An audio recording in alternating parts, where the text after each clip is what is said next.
This is Optimal Living Daily, episode 1091, The Problem with Chasing Your Dreams by Greg Audino of gregaudino.com. And I'm Justin Malik, your host, your narrator, and your old friend, or OLD friend. OLD stands for Optimal Living Daily. And I have a new author for you today. Sort of. This is actually a transcript from one of his videos. I'm getting ahead of myself. Greg is a certified life coach and actor. He combines his passions to create short and digestible videos using humor and a variety of PG-13 examples to offer a refreshing and more relatable approach to self-development. You might have seen him in shows like Modern Family, SWAT, Jane the Virgin, and one of my favorites, Westworld. And you can find his videos on his site, gregaudino.com, which is linked in this episode's description. And today's post is more of me reenacting one of his videos, which is different than usual, but just as valuable.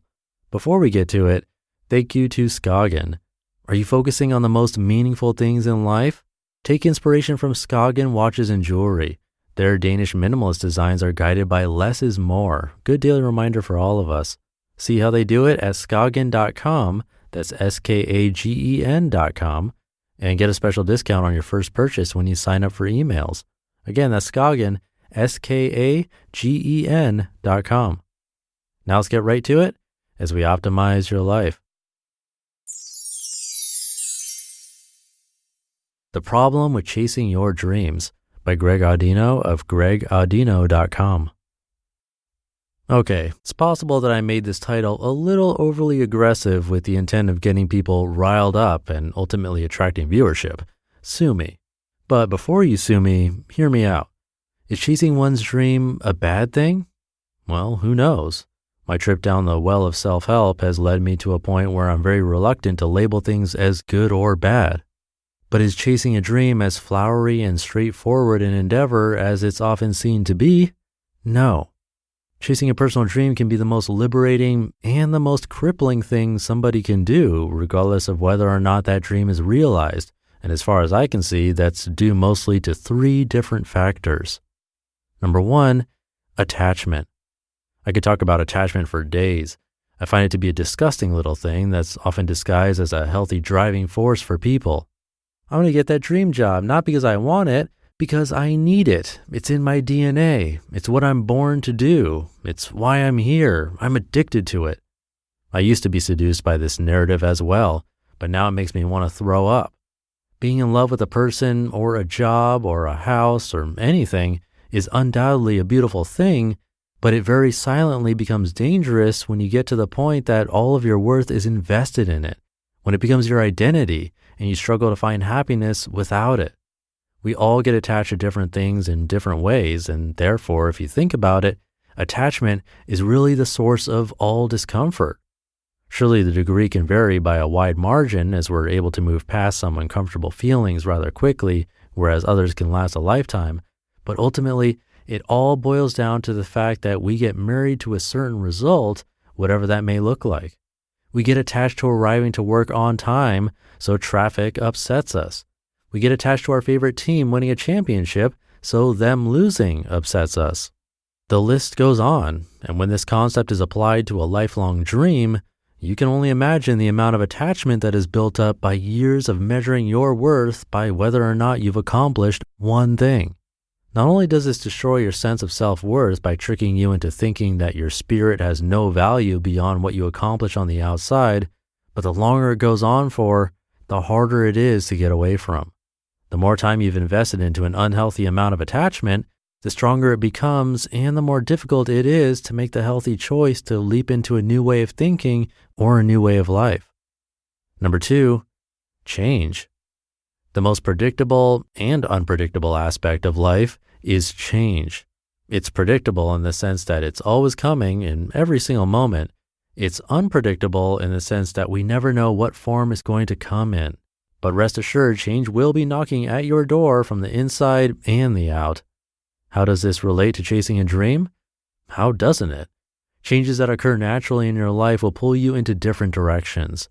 You might lose a family member and find that all the hours you spend chasing your own path is taking away from time with your family, the fragility and value of which just became very apparent.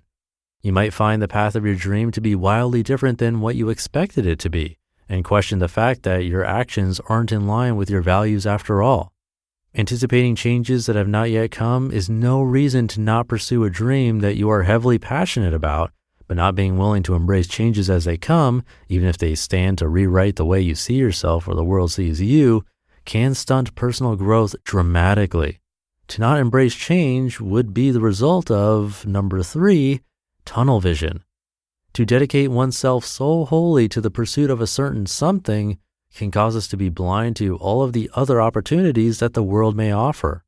Having a healthy balance in this matter can be excruciatingly difficult for people, as there's so much emphasis these days on grind, grind, grind, focus, focus, focus. Don't let anything get in your way. Eye on the prize.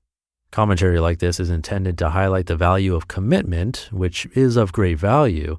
The machine-like workmanship that many choose to take on, however, can in some cases turn commitment into enslavement. If this happens, people will see other paths and opportunities, even desirable ones, as parasites, tests of one's undying devotion to a blueprint they've already had laid out for too long. It is key to approach this scenario in a healthy way because there are two sides of it. Take the following example into consideration. Say someone decides at a young age to be a lawyer. They're now in their mid-20s, roughly halfway through a journey to even becoming a lawyer, let alone living their career as one. All of a sudden, an opportunity comes up to absorb their parents' company. Our law student, a spry young chap that has been fueled by never stop working towards what you want, sees this option and considers it. Unhealthy responses would be to take over his parents' company because the road to becoming a lawyer is too hard, even though he thinks he's passionate about it. Or in falling victim to tunnel vision, to stick with being a lawyer because he feels like he's come all this way, even though the idea of working with his parents and staying within the family business is secretly something that would bring him more joy than his idea of being a lawyer once did.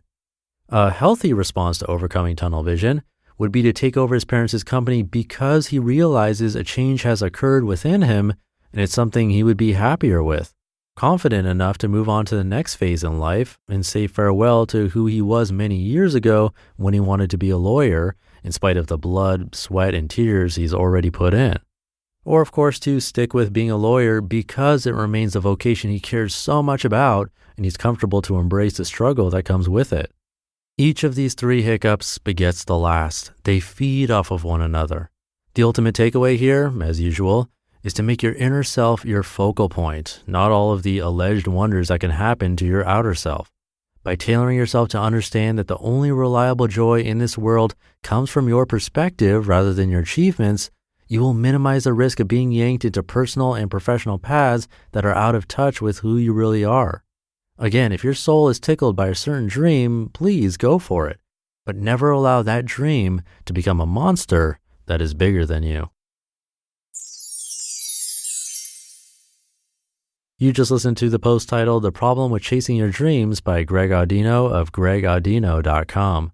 It's not really a post, it's actually a video. Again, you can find more info about him and see his videos at gregaudino.com, which is linked in this episode's description, and at oldpodcast.com. And thank you to Skagen for sponsoring this episode. Did you know some of the happiest people on earth live in Denmark? Skagen is not only named after a Danish coastal town, but it's also inspired by the people who live there. Their Danish lifestyle focuses on what's meaningful, being part of a community, making time for relationships, and living in the moment. Skagen connects the dots between culture and design with minimalist watches and jewelry that reflect the less is more concept. And I have a Skagen smartwatch. It tracks heart rate, activity, it has smartphone notifications, music control with storage, and a lot more. You can even make payments from it. It's really a beautiful watch. It also has customizable dials and magnetic mesh straps, interchangeable straps too. Come check it out along with their other watches and jewelry. Just visit skagen.com, that's SKAGEN.com, and get a special discount on your first purchase when you sign up for emails. Again, that's Skagen, SKAGEN.com. That should do it for the Thursday episode. Have a great rest of your day, and I'll catch you in the Friday show tomorrow, where your optimal life awaits.